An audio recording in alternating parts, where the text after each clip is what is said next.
ต่อไปต่อฮอดซาวเมืองเวียงทองนี่ตอนครับ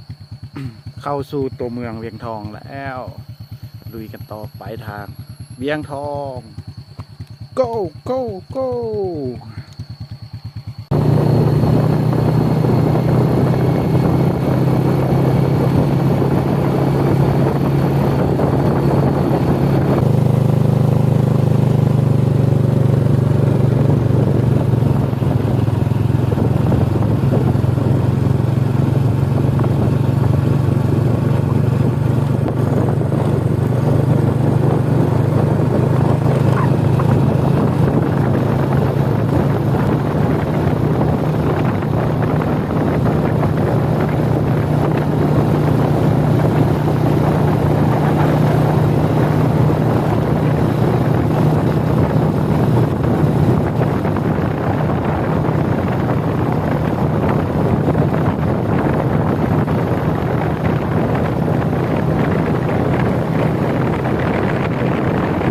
บ้านหินโงนแล้วเป็นหินเนาะเกิดมาหินโงนบ้านหินโงนนะไปลุยกันต่อ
ตัวเมืองเวียงทองกันแล้วเนาะนี่แล้วเนาะตัวเมืองเวียงทองนะ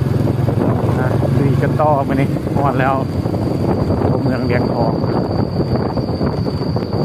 จัดไปนี่ก็จะเป็นภาพวิดีโอนะ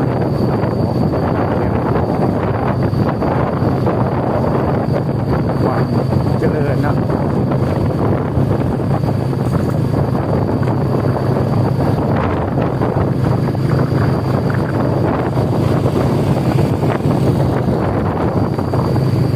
จะเป็นตลาด